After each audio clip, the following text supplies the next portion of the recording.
Bonjour chers frères et sœurs, soyez le bienvenu à la prière du matin. C'est avec une grande joie que nous commençons notre journée. Nous supplions au Seigneur sa force pour bien être fidèles à notre mission pendant toute cette journée. Au nom du Père, du Fils et du Saint-Esprit. Amen. Je vous salue Marie, pleine de grâce, le Seigneur est avec vous. Vous êtes bénie entre toutes les femmes, et Jésus, le fruit de vos entrailles, est béni. Sainte Marie, Mère de Dieu, priez pour nous pauvres pécheurs, maintenant et à l'heure de notre mort. Amen. Notre-Dame d'Appariçida, priez pour nous. Nous allons prendre l'évangile de Jean, chapitre 5, verset 17 au suivant. En ce temps-là, après avoir guéri le paralysé un jour de sabbat, Jésus déclara aux Juifs, « Mon Père est toujours à l'œuvre, et moi aussi je suis à l'œuvre. » C'est pourquoi, de plus en plus, les Juifs cherchaient à le tuer.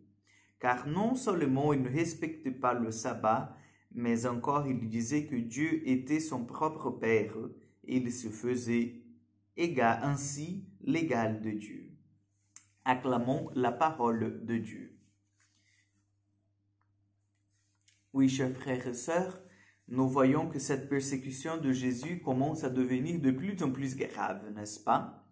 Donc hier, nous avons vu que les scribes, les juifs, n'étaient pas contents avec cette guérison de Jésus au jour de sabbat. Cet homme qui était 38 ans en fait au portique de cette piscine, qui attendait cette guérison. Donc ils n'étaient pas d'accord, ils ont dit, le sabbat, c'est pas le jour de le faire. Et ils cherchaient déjà en fait à réprimander Jésus, mais en écoutant les enseignements de Jésus, Jésus appelle en fait Dieu de Père. Et pourquoi est-ce que c'est si compliqué pour les Juifs de l'époque de comprendre cela? Parce que, chers amis, pour nous, c'est normal que nous puissions nous-mêmes appeler Dieu de Père. Nous avons cette filiation adoptive. Mais pour un Juif, c'est pas évident, en fait, d'appeler Dieu de Père. Protecteur, Seigneur, Roi. Oui, mais Père, c'était de partager la même essence. C'était de partager la même vie divine. Et là, en fait, les Juifs comprenaient que Jésus se mettait à pied d'égalité avec Dieu. Alors, vous comprenez, c'est une attente directe au monothéisme juif.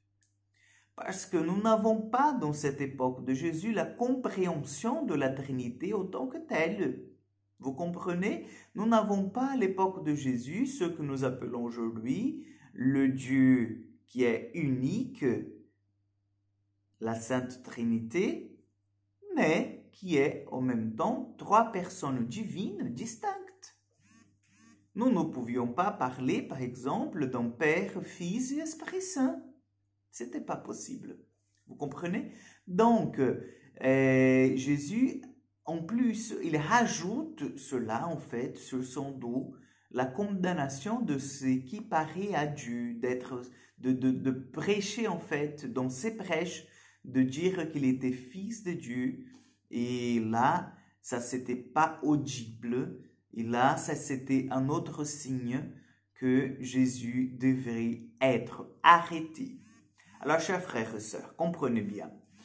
Tous ceux qui, si on voit vraiment les évangiles, les écritures, les Juifs, ils étaient poussés pas forcément par un zèle de la loi et de la parole, mais ils étaient poussés par une jalousie.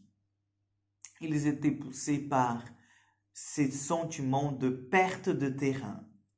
Pourquoi? Parce que c'est tout à fait possible, en scrutant les Écritures, de voir en fait que les prophètes annonçaient déjà la venue du Messie. Donc, s'il y avait une ouverture de cœur, s'il y avait une humilité de cœur pour écouter Jésus, il serait possible d'arriver à la compréhension de que celui-là qui était en face d'eux était vraiment le Fils de Dieu, l'envoyé du Père, le Messie sauveur. Donc, sachons aussi qu'il y avait derrière, en fait, la jalousie. Et ça, c'est en fait la maladie la pire qu'on puisse avoir. Demandons au Seigneur ce matin que Dieu nous donne un cœur vraiment libre et ouvert à comprendre son identité, comprendre vraiment qui il est, que nos cœurs soient aussi libérés de toute jalousie, de tout ce qui nous empoisonne dans notre vie spirituelle et qui nous éloigne de Dieu. Que le Seigneur nous aide dans ce chemin de carême à le découvrir ressuscité dans nos vies. Amen. Le Seigneur soit avec vous. Que Dieu Tout-Puissant vous bénisse et vous garde, le Père, le Fils et le Saint-Esprit. Amen. Je vous souhaite une bonne journée, chers amis, et à demain pour encore une prière du matin.